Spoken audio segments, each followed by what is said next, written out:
മക്കളെ എല്ലാവരും ചോറ് കഴിച്ചോ? ഞാൻ ചോറ് കഴിക്കാൻ പോകും കേട്ടോ. കണ്ടില്ല, ഇത്രയും ചോറേ ഉള്ളൂ കേട്ടോ. നമ്മുടെ ഒരു ഇച്ചിരി ചോറുള്ളൂ. കാണുന്നവർക്ക് തോന്നും ഒത്തിരിയാണ്. ഇതൊരു ഒറ്റത്തവി ചോറാണെങ്കിൽ ഷുഗർ വളരെ കൂടുതലാണ് കേട്ടോ. അതുകൊണ്ട് ഒറ്റത്തവി ചോറ് എടുത്തിട്ടുള്ളൂ. പിന്നാണ്ട് ഇതുണ്ടല്ലോ, കൊഞ്ചും മാങ്ങായും പടവലങ്ങായും കൂടി ഇട്ട് കറി വെച്ചതാണ്. നല്ല ടേസ്റ്റാണ് കേട്ടോ. ഭയങ്കര രുചിയത് കൂട്ടി ചോറിനാനേ. അപ്പോൾ ഇതാണ് ഇന്നത്തെ കറി. ഷുഗർ ആയതുകൊണ്ട് കൂടുതൽ അവിയൽ ഞാനിങ്ങ് കൂട്ടും കേട്ടോ.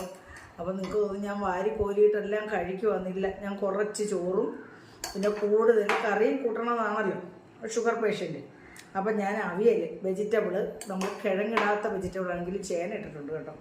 അപ്പോൾ കുറച്ച് വെജിറ്റബിളും പിന്നെ നമ്മുടെ കൊഞ്ചും മാങ്ങായും പടവലങ്ങായും കണ്ടില്ലേ, അത് നല്ല ടേസ്റ്റാണ്.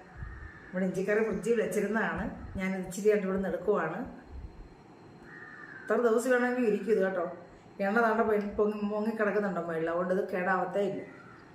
അപ്പോൾ അതും കൂട്ടി ഞാൻ ചോറ് കറി പോലെ കൂട്ടുന്നത് കേട്ടോ. വെജിറ്റബിളാണ് കൂടുതൽ. ഞാൻ ഇവിടെ ഒരു ഇച്ചിരി ഇഞ്ചിയും കൂടെ എടുത്ത് ഇങ്ങോട്ട് വെച്ച് കൊള്ളാം കേട്ടോ. ശരി കേട്ടോ.